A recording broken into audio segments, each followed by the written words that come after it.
sorry for throwing you all in the deep end like that, darlings, but everybody knows the best way to find a boyfriend is masturbating on your phone with someone you met on Grindr.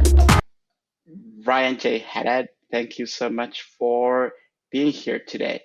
I am very disappointed in myself because although I live in New York, I actually have never seen any of your shows live. And Hi, Are You Single? Um, the production of Woolly Mammoth and I Am a Theater Company did together. It's my first time like seeing your work. So, like at me. Because you're like a New York staple in so many ways. Like every time that I've seen you like under the radar, and like I know that you're very very active. So I'm very disappointed, and now I cannot wait to actually get to experience your charm live and in person. So I'm gonna make that happen next time. I'm very Um, flattered. Thank you for saying that. I But don't beat yourself up too much because even though I have popped around New York and I would hardly call myself a staple, maybe I'd call myself a paperclip. I'm not sure.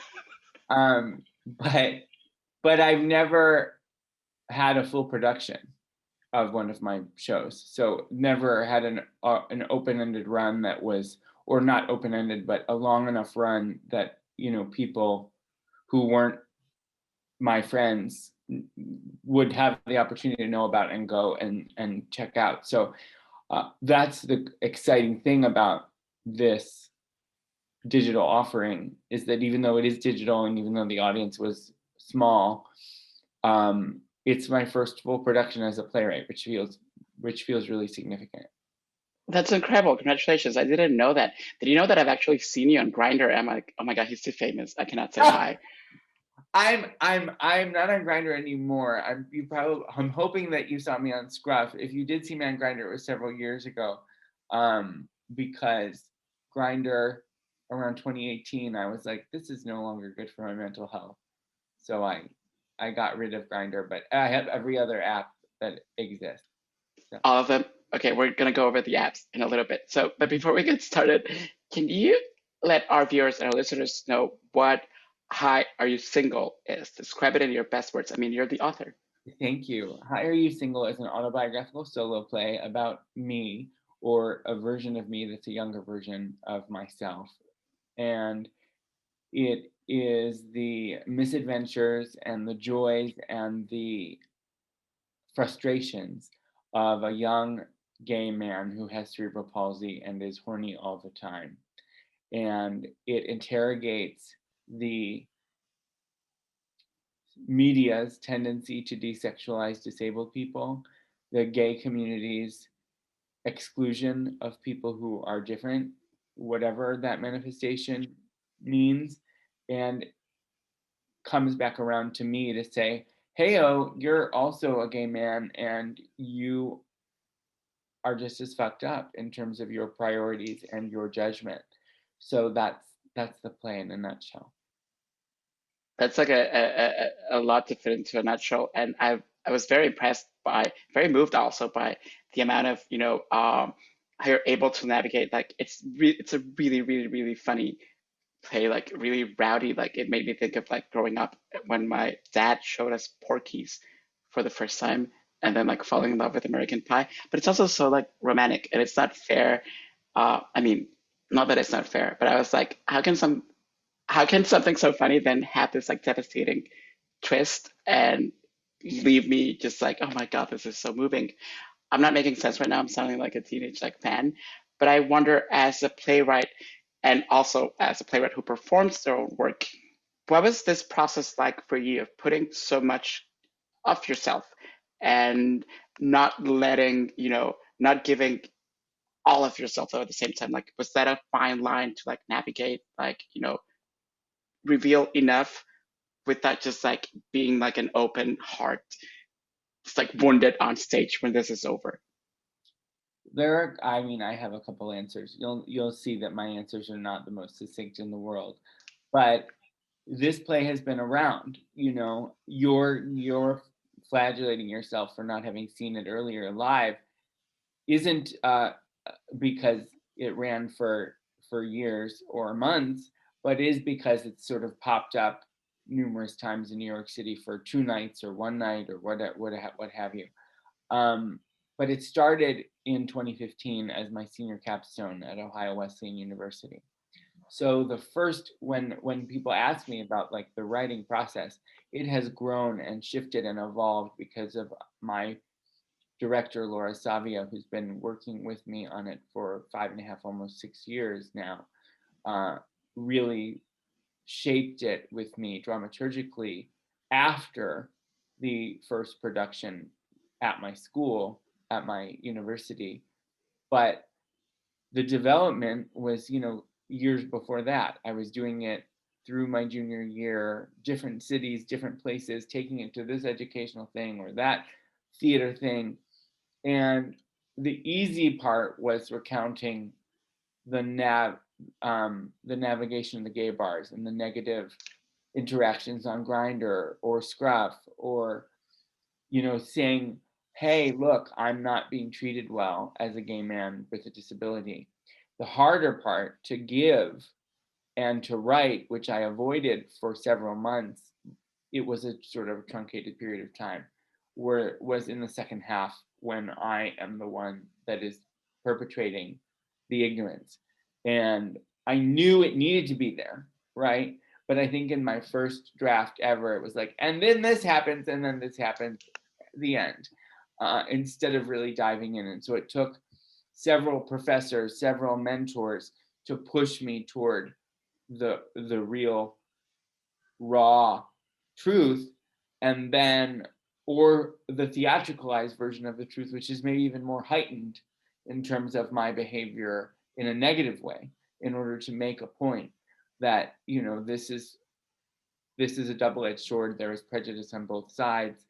And so I did it, and then it has been years of work with Laura Savia and our co-director for this digital production, Jess McLeod, now, who came on in the fall due to COVID and lots of pandemic personal reasons, that, we're still punching that up, still clarifying it, still refining, and making sure that it's sharp and the point is as clear as possible.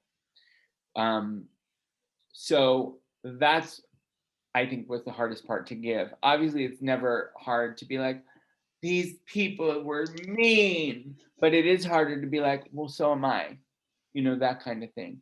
And then what you were asking about giving all, look, I give pretty much everything in my work because I love personal narrative on stage. I love autobiography. So I have now a catalog, not only of solo plays, but also a multi-character family play that, none of those plays yet have had the life that Hire You Single has had, touring around the country, and the sort of legs that Hire You Single has, because it was first and it's the thing that the industry knows and stuff like that. But those plays exist and hopefully will be produced on the other side of COVID. And I've known for a long time that it was never going to be. I was born, and today I am this many years old, and I had coffee in the morning for breakfast. To do a start and finish, then that means that I don't have anything else to do, or anything else to give you, when in reality I have 3 or 4 other solo shows, one of which I've retired before anybody is ever going to see it again. But I have multiple solo pieces, and I have this multi-character play, and I have other plays that are ruminating in my mind. So I can't give it all to you because I need to save it for the appropriate chunk of my life that I'm trying to dramatize. That makes absolute sense. And I have to say, you're absolutely right. Second half Brian is kind of a douche. For sure. And I love it at a show. And this is just me. I don't know if I'm just being nosy right now, or if I'm just like really invested in the play because I just saw it again this morning to prepare for this. But I'm like, in case you're still single, yeah, and someone sees the play, right? Someone like gets a look at the stream, and they're like, "Oh, here's Ryan on Scruff. Do I say hi?" or is it gonna be like second half of the show, Ryan? Oh, um, well, we're all complicated humans. So second half of the show, Ryan, there are lots of elements of truth in it. But there are also lots of elements of having to mentally unpack and do emotional gymnastics for you to be able to play a character and make a point. The second half is definitely based in truth. The events are real. The attitude and the way it's communicated to you is heightened in a stronger way, sharper way, so that you understand what I'm getting at and why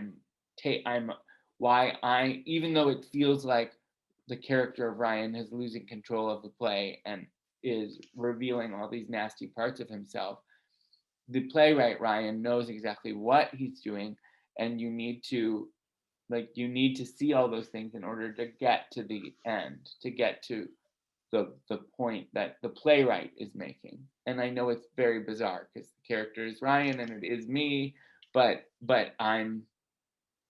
it's art, you know what I mean? Like it's all crafted. So I would say that, like, yeah, I have some bad days, ugly days still. But you're seeing a performance on that stage, both in the first half and the second half. You know, the first half is very like big and campy and cutting, and then the second half is a lot darker, and it's, you know, I'm acting and to be able to tell you a story. So Right. I would say feel free to message me on Scruff. You achieved what I thought was impossible, and you actually made me miss gay bars and clubs in New York. No. Yeah, you did. Every time I go, I'm like, I hate it here. I never want to set foot in any of these places again. And then while I was, watching your show, I was like, oh my God, I would give anything right now to have nachos at therapy and be ignored by all the twinks around me, but also all the jocks and also like every man in here. Like I want that more than anything right now. So I don't know if this is a question or anything, but do you miss the clubs and do you miss the bars and do you miss those places that you so vividly take us to in your play, especially right now that we can't really go anywhere? First of all, there were nachos at therapy. I'm upset. No one told me. You never had them? And maybe my nights would have been way better. Those scenes happened in like 2013, before I ever moved to New York, while I was still in college. So those were not only the first times in a gay bar in New York, they were my first time in a gay bar ever. And I start in Hell's Kitchen. I mean, imagine, ever, period in the world. Crazy. Do I miss them? I would say that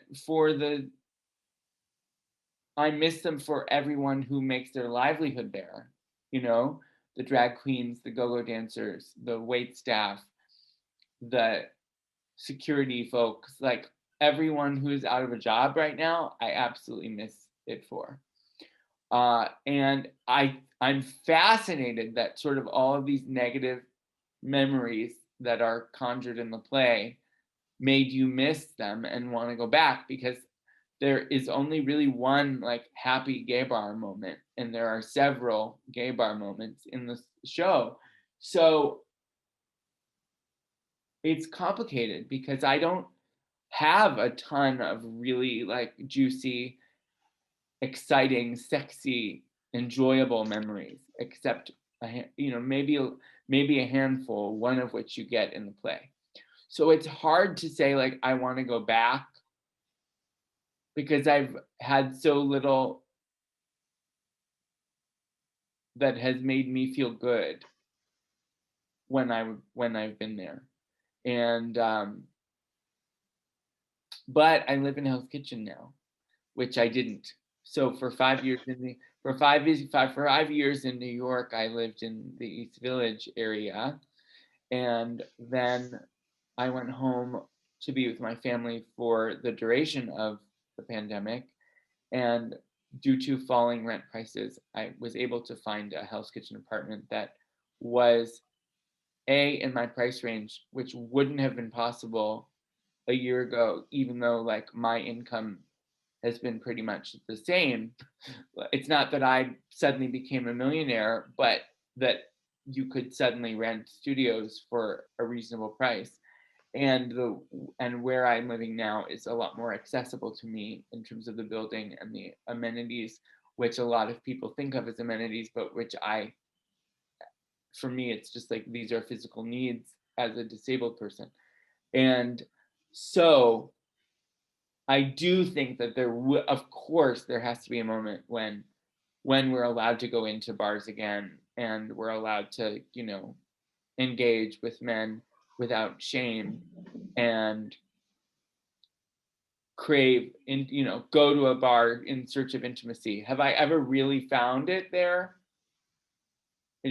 I don't have an answer for you, but now it's so close to me and I'm in the neighborhood that I feel like it would be foolish of me not to take advantage if my lease isn't up by the time bars are back open. The introduction to Hire Single, Maria Manuela Goyanes, who is like badass, tells us that you were the first actor since the pandemic started to actually get to perform at Woolly. And for you as a creature of the stage and all of that, what was that moment like for you? And what is the experience of going back to a place that you have been told you won't have access to for God knows how long? Yes, I understand. I thought it would be more emotional than it was, but by the time we got to the stage, which was 2 weeks into the rehearsal process, 2 weeks out of 3 into the process there, it was like, oh, I'm in rehearsal. It felt like home. It felt like, oh, I'm used to this. Like when I go back to my parents' house, it's not like I'm going and touching every wall and being like, I'm so thrilled. It's like, oh yeah, I know what it is to be here. And it was kind of seamless for me I hadn't been on a stage for the whole, I think I had a reading of one of my plays on March 2nd, and that was the last time I was on stage. And so I don't know, it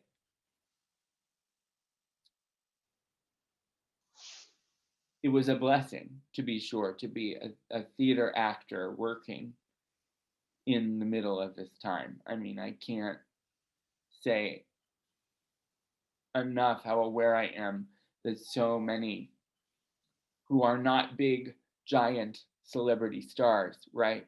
It's not like the National Theater is broadcasting like the stars of The Crown in a play, right? I'm a theater guy, and this is my first full production ever, period.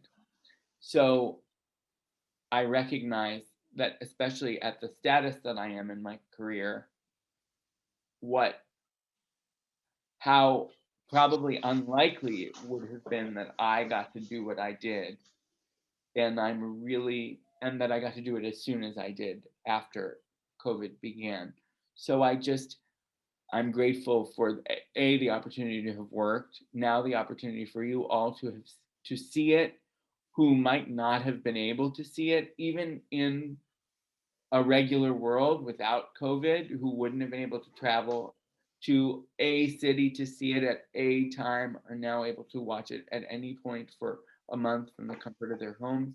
That's a huge deal in terms of access, in terms of disability access, and giving the play to the people who it was made for to an extent. And also, what I want to say is that like the video includes options for captioning and includes options for audio description for both deaf and hard of hearing and blind and low vision people to use, but not at the same time.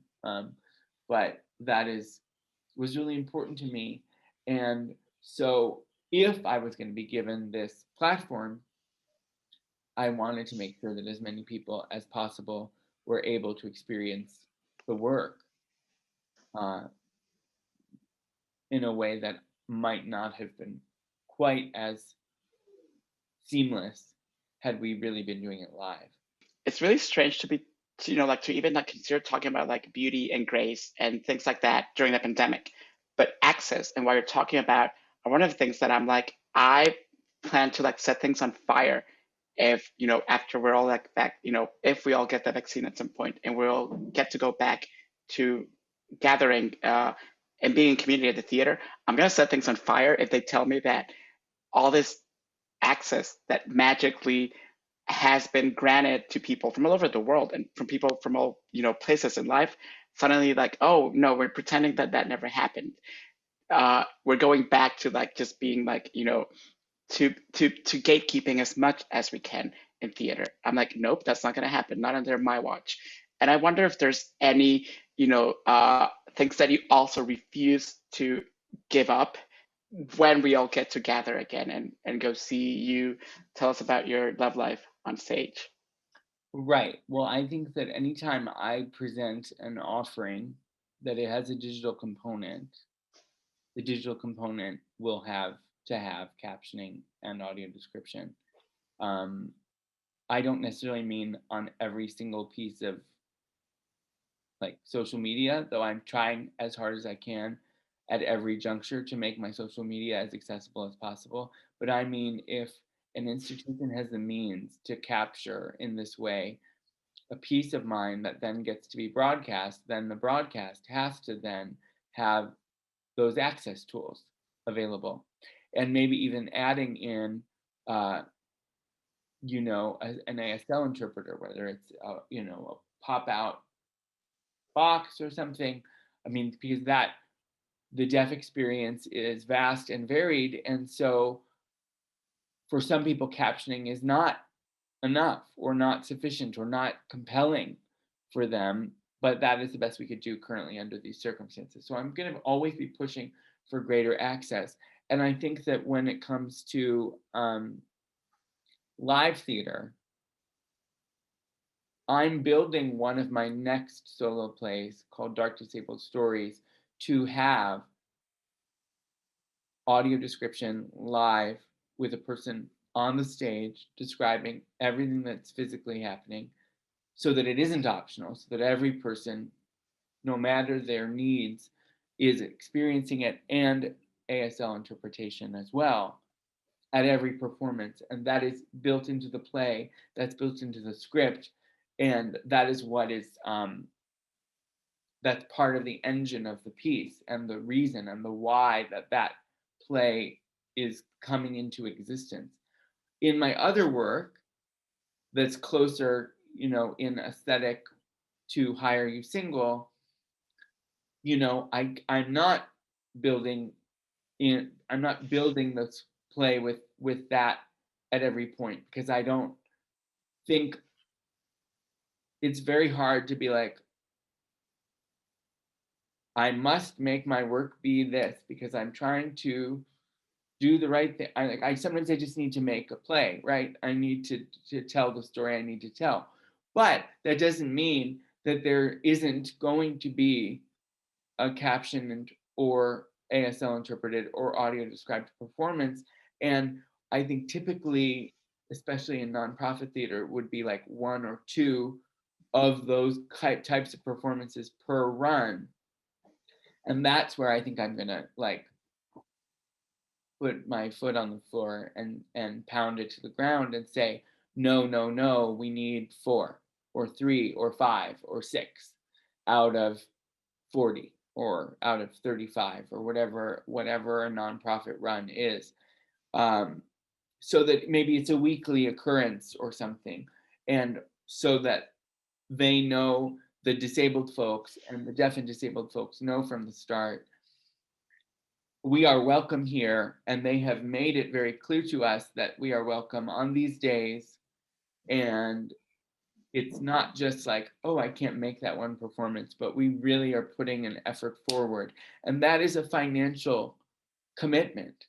And it shouldn't certainly be out of my pocket as the playwright or the actor, but I'm raising the attention, I'm raising the issue and saying, like, you will do better. Like, for me, you will do better. Hopefully for other disabled artists, you will do better. And you will continue to do better when there's not a disabled performer on the stage, even though there always should be. You know, and that's another thing. I'm so tired of disabled stories being ignored and disabled performers being ignored, disabled writers, disabled directors, disabled designers. Like we exist, right? And in some ways theater is ahead of the curve, but some ways Hollywood is ahead of the curve. And like who's rounding the corner in the race? It should not be a race, but like for all of the deep cultural inclusion that is being called for right now in the American theater, there needs to be like disabled stories and disabled people need to be included in the inclusion. It doesn't have to be you doing the disabled play every year, but you can do it in your casting and you can do it in your hiring process. And I mean, it's even more revolutionary to welcome us into stories that were not written for us in mind, but then you say, oh, actually, no, Ryan would be great in that role, or Greg would be great in that role, or Alexandra Wales would be great in that role, or Christine Bruno, or Jerron Herman, or just naming names now. Jessie Yates, who's a brilliant actress who's, getting her MFA at Yale right now. It's like we are available to tell all kinds of stories. It doesn't need to be the disabled story. And what it means for the rest of us watching to see one of us on the stage is so significant. This is I'm not sure if this is controversial or not, but I feel like there's two types of queer men. The type of queer men that say dick and the type of queer men that say cock. Clearly you're in the cock team. And I want to ask you, how do you reach that point? Wow. You told me you were going to ask about word choice, and I had no idea that was going to be wow, I'm stunned by this question. It feels very British. I don't know. I think the word cock is sexier. Suck my cock is so much sexier than suck my dick. Like, I don't know. It fits better in my mouth. Love me a good pun. Yeah, and I agree with you on that. Like, I always thought, reading dick pic, maybe that's the thing. Well, I will say that. Like, if I'm in reference to a photo of a penis, I will say dick pic, because I feel like that's the word. It's not cock pic. That's if you open to the dictionary, like it wouldn't say cock pic. But I think if you're just talking about the item on the for sale rack, then it's a dick. It's a cock. It's a cock. Right? Because I'm like, maybe that's the thing that like really like messed me up. So I'm like, like the eye, like dick pic. At what point in the play did this happen for you? Like the second you said cock, and I was like, wait, is Ryan British? I just don't remember the first time I say cock. Yeah, I do. I do. It's my cock is very capable of it. And I think in that instance, it's because of the alliteration, cock and capable. Huh. So yeah, so I knew there was like a nerdy like word like sense to it. Like this is like Sesame Street for like grown-ups, like capable cock. And yes, and I remember writing the first draft of Hi, Are You Single? Oh, I could cry. I was here in New York during my senior year of college, which is, by the way, when a lot of like that semester is when the sort of last two events of the second half of the play take place, the stories that are my asshole period. And so I don't know why I just told you that, but I think the proximity of when I said like it was hard for me to write those things down, it's because they happened, and then I immediately went back to college, and they were like, so you're doing this play, like time is ticking, March 27th is your opening night. And I was like, but I don't want to write the mean things because they had just happened, whereas the other things had happened a couple years before, now many years ago. But the point, so I'm writing the first draft in the Bean, which is now closed. The Bean on 2nd Avenue near New York Theater Workshop, because I was studying at La Mama and I had a deadline of writing the first draft. And of course I was doing it like that afternoon, like page 1, like feverishly. But it was, I love that Bean, and I can't believe so what I'm saying to you is, when I typed that, like, I don't remember what I was thinking as a senior in college at the Bean in 2014, but that scene and several of the pieces, I would say the opening scene and the final, the toast, were devised in Tim Miller's storytelling workshops. Do you know Tim Miller? I don't think I do. I know that precisely that Bean in the corner that you're talking about, which is also like dangerously close to both the Cock and Boiler Room.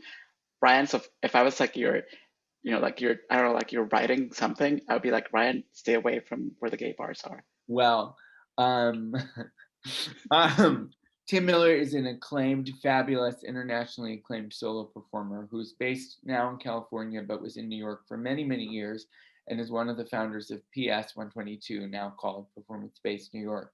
So he's a brilliant, gay storyteller and does a lot of explicitly political work, whereas my work is very implicitly political, but not like in your face. And I'm not talking about Republican, Democrat in my work. Not that I'm not very passionate and active. It just means that my work is like, I just don't do that yet. I don't know. But Tim is so brilliant. And I did 4 storytelling workshops with him starting in my sophomore year of college. Without Tim, there would be no me. I would not tell these stories. I wouldn't be an autobiographical performer or playwright. And he is just so brilliant. And his teaching and his mentorship is as significant as his performative abilities. And I, have subsequently gone on to teach variations of that class with his blessing. So all that is to say, I don't remember what it is to say, but you asked about the word cock, and I got to Tim Miller. So I think I'd like to believe that he would also agree that the word cock is better than the word dick. I mean, yeah, that's a perfect, and I agree with both of you. It's just like, maybe it's up to you, Brian, and Tim, I hope, to come up with the equivalent, like dick pic, but using cock. Be like, I don't like cock, because like when I think cock, I think cock block, and that's something that we don't want, right? Oh my God, this is horrible, and you're going to be upset. Cock capture. Oh, Really, I'm not upset with that at all. It's really bad. It's not great, but it's not bad. It has like melody. Like, you should trademark it, by the way, before people like start using it. And you drink a lot of margaritas not literally on stage, No. although I don't know. I hope you were. Not real, no. But you drink a lot of margaritas. Are margaritas still your go-to drink? No. As I said, a lot of those scenes happened in 2013 when I was between my sophomore and junior years of college, when my tolerance and strength for alcohol was much stronger than it is today. and before I started experiencing mild acid reflux, which I don't still have a ton of. Like, it kind of has subsided in recent years, but I think it has subsided because I stopped drinking margaritas. So now I drink vodka primarily. Vodka cranberry or vodka ginger ale are my two drinks of choice. And yeah, I drink a lot of tequila in college. At the bar at college, I would drink, tequila sunrise or margaritas, and now I just definitely don't. I mean, I hope. I also want to say, which is, I don't know, a lot of people like drank very heavily during quarantine. Well, I was at my mom and dad's house, so they don't drink, like, period. And so we don't really have alcohol in our house. And never once did I have a desire to drink something. Everyone else was like, I'm drinking every day. And I was like, well, I had a milkshake and also a piece of cake. And how about that candy bar? Like, I was drinking in different ways. And my, my figure changed a little slightly. And I've been trying to be better about my diet because of the weight gain, and it wasn't a significant weight gain.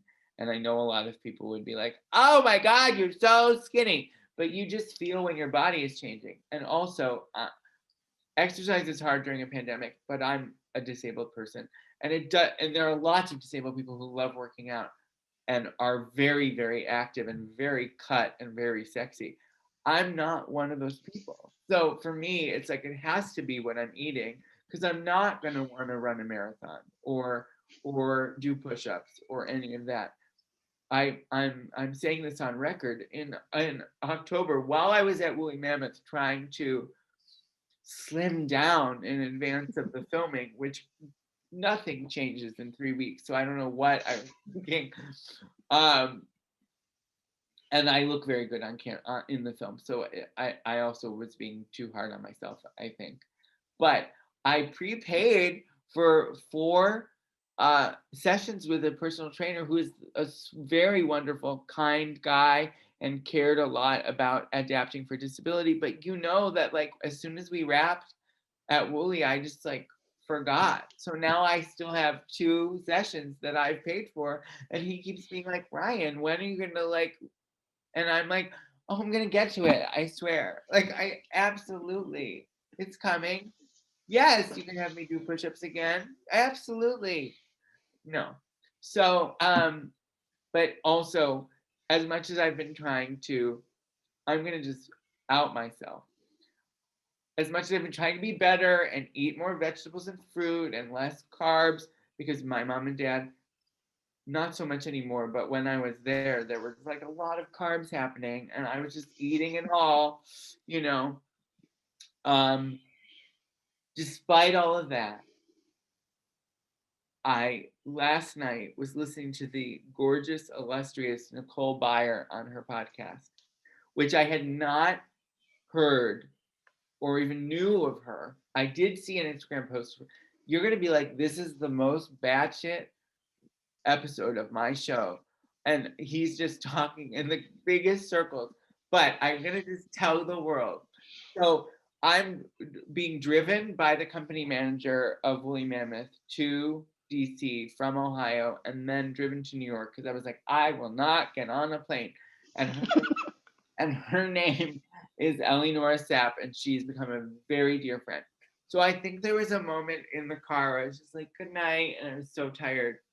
And then, so she's like listening to music and podcasts and stuff, and she turns on Nicole Byer's Why Won't You Date Me? Which, I have a show called Hi, Are You Single? So a podcast called Why Won't You Date Me? It's like right up my alley. And so I start listening, and I wake up and I sit up and I become obsessed. And I don't know how she started at the beginning.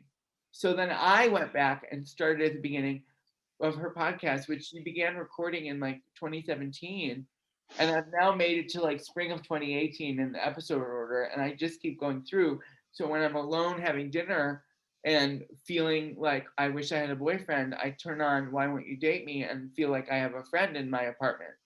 Anyway, all that is to say, last night I was listening to an episode from spring of 2018, and she and her guest mention a butter cake from a steakhouse that I had never heard of called Maestro's, Maestros Steakhouse. I'd never heard of it, and I was like, oh, this has to only be in LA. And then I Google it, and it's on 6th Avenue in New York. So pre-snowstorm, I am on the website ordering the butter cake, tipping the delivery person very well because it's about to be a snowstorm. And I was like, I'm getting this butter cake today. So I got it, and it was about this big, and I ate the whole thing. As God would want you. Now I want that butter cake. Was the icing like really amazing? It was very good. It was very, very good. They give you a little recipe card with instructions on how to assemble it because it can't possibly come assembled. All the parts are there, but like, I just have to imagine that it's better in the space because it'll come out of the oven and they'll be able to decorate it how they do, and the ice cream won't melt in 3 seconds and things like that. But for me, because it said put it in the microwave for a minute to 90 seconds. Well, I chose 90 seconds, and that was probably a mistake because then everything melted. And so I look forward to one day going to that steakhouse and getting the butter cake and hopefully having a boyfriend to share it with, because it is not meant for one person at all. But I did it. Or your boyfriend can get his own and you each have your own cake and everyone's happy. No, because I think if that happened, then my boyfriend we'd have to get 2 things so that we could try different desserts. That sounds very smart. And then probably just not have anal penetration that evening. Probably not. The second food shows up, it's not happening anymore for either party. You are the guest in our Valentine's Day episode because your show is so romantic. So I have some romance questions for ya because you seem to be, based on higher. Edit this? If this is a depressing ass Valentine's Day. No, it's not depressing. Isn't Valentine's Day depressing by default? For me, yes, it always has been. Yeah. It's like, yeah, it's always like really shitty for me also. But I do have some romance questions for you because like you are so like unabashedly romantic in this show, and you dream of this boyfriend or boyfriends and butter cake and all of that. So you are the perfect guest for a Valentine's Day episode. Okay, so I have some questions, and I even prepared like a little show and tell. And I'll go first, and then you can go if that helps. So I'm gonna ask you what your favorite romance is and love-related thing is in several categories. So let's start with books. And I love Carol so much. Original title, The Price of Salt by Patricia Highsmith. I think it's one of the most romantic books of all time. So this and Pride and Prejudice are my go-to for like when I want that, like, like being swept off my feet with a book. What's your favorite romance book? It's not a romance, it's depressing, but it is Mitch Albom's The 5 People You Meet in Heaven, because of the relationship with his wife in the book. And that the relationship with his wife is what propels the whole story. So that's a kind of a world defying romance, and I think that's gorgeous. That's absolutely beautiful, and I've read that book also, and I didn't think of it as a romance, so thank you for that, Ryan. Well, I told you it's depressing, but it's beautiful. It is beautiful. So, favorite romance movie? I wore my shirt just for you, but I also have a copy right here. I am fucking head over heels over Moulin Rouge, and I think it's the most romantic thing of all time. So your turn, Ryan. Sleepless in Seattle by Nora Ephron. It's a great choice, I think. Before to get in the mood to talk to you, I was listening to one of my favorite love songs of all time, and please, Ryan, don't hang up on me when I tell you what it is. I was listening to Lover by Taylor Swift, which I think is one of the most beautiful. I'm not gonna hang up, but I can't say for certain if I've heard that song. Like I probably have on the radio, but I couldn't, like, if you asked me to give you a lyric right now, I can't specify what song it is. Are you saying that I should sing for you? If you'd like, it'll give me more time to come up with my song. Okay, let me try. I'm gonna try my best to make this work. It's basically, can I go where you go? Can we always be this close forever and ever? And take me out and take me home. Sure, I've heard it. Yeah. You got okay. Sorry, Taylor, and sorry, Ryan. So, what's your love song, Ryan? Harold Arlen's "That's All," as sung by Edie Adams on the final episode of the Lucille Ball Desi Arnaz show, better known as the Lucy Desi Comedy Hour, and the final time that we ever saw the Ricardos and the Mertzes. And it's a beautiful song, but that is how I came to know it, was that episode, which is also like was filmed the day before Lucille Ball filed for divorce or something. So it was bittersweet for those on set. Not that I was around in 1960, I was not, but I remember watching it in my childhood bedroom on Nick at Night and being like, this is the most beautiful song I've ever heard. And I do sing it. It's one of the songs in my little repertoire. I wonder if that's going to be related to my last question about romance in terms of pop culture. And what is your favorite like romance TV show? Because I'm like a cliche and I always go for Sex and the City. Oh my goodness. That's harder. Hold on. Schitt's Creek and the Patrick and David. Yeah. Oh, that's beautiful. I'm David and I need a Patrick. So if there are eligible Patricks in Sensibility. My mother is obsessed with the idea of me marrying Daniel Levy. And like, I would love to go. I was sure I want to be Daniel Levy's best friend. We'd probably go on a few dates. I would be open to that. But I feel like our energies are too, and I know he was playing a character, but like, also like I'm playing a character and how are you single? Okay. But like, you know what you're getting. And I have a sense that like our energies are too similar to sustain romance. I need someone who like will be like, baby, I know that you left the kitchen a mess 2 nights in a row. I will help you. It'll be fine. And yes, I know you had that butter cake and that we will not be having intercourse, but we can still cuddle. Like, yeah. The butter cake that you refuse to share with them. Also, I'm sure that that's a line from a cut scene in Schitt's Creek. Absolutely. Yeah. And I'm like totally like, I want, oh my God, what's the dad's name? Jesus, I'm terrible. Eugene? Yeah. I feel like I'm more kind of like that Eugene like energy with like a more where I'm like, sure, I'll pretend that I know the names of all your wigs. But isn't that interesting? You just said something that I have not even ever processed. That it's basically like David and Moira are the same, similar, and that like, ooh, this is really weird and Freudian, but that David found a version of his father, of Johnny. He totally did. Yeah, he's totally Johnny Rose. I've never seen those parallels before. Wow, you just illuminated. Oh my goodness, you're so smart.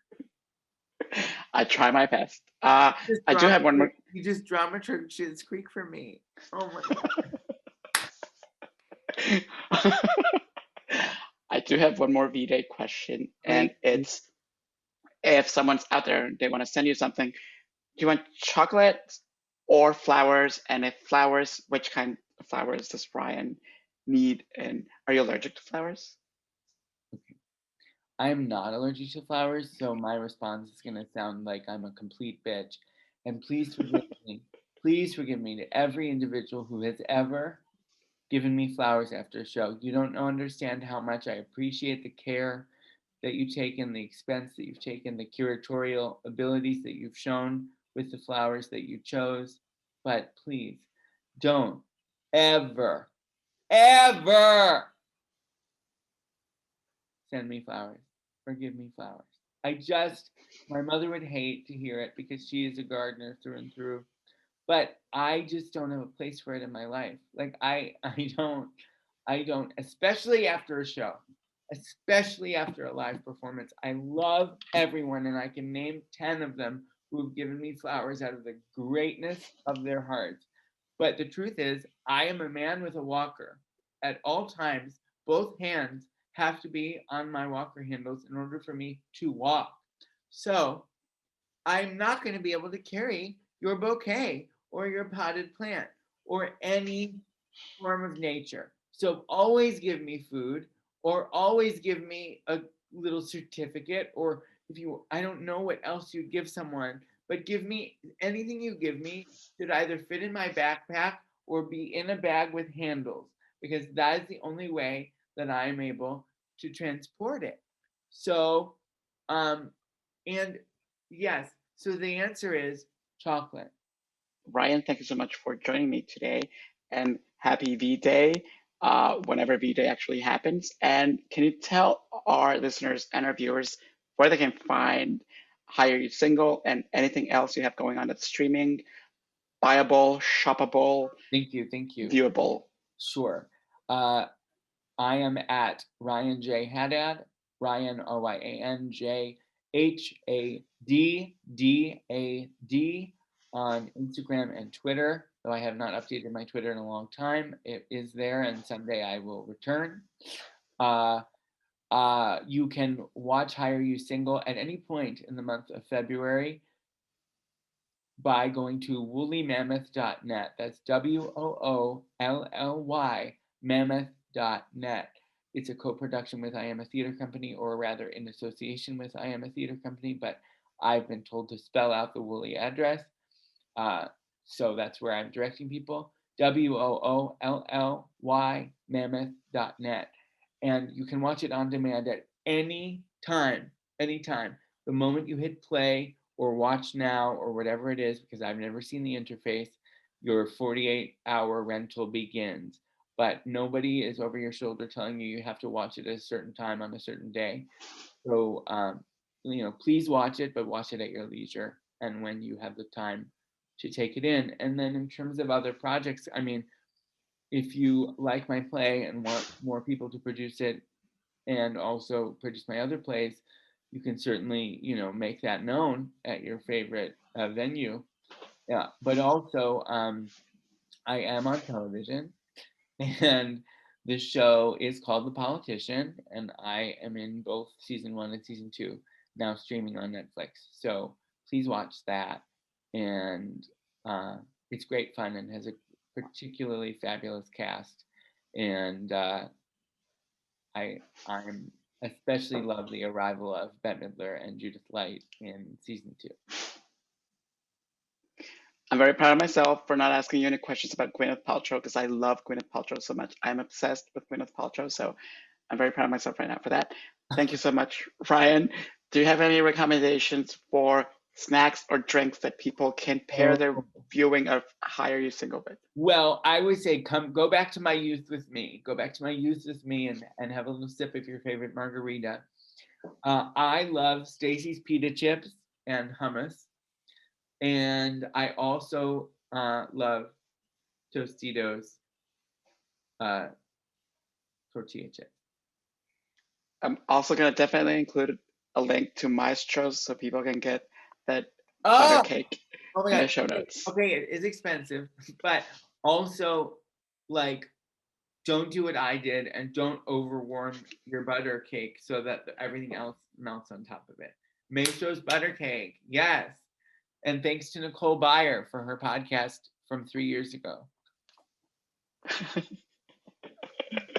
Thank you so much, Ryan. This has been a pleasure. I'll You're welcome. see you Happy Valentine's Day around. to you, and thank you for your thoughtful interview. Thank you so much. I'll talk to you soon. Bye-bye. Bye.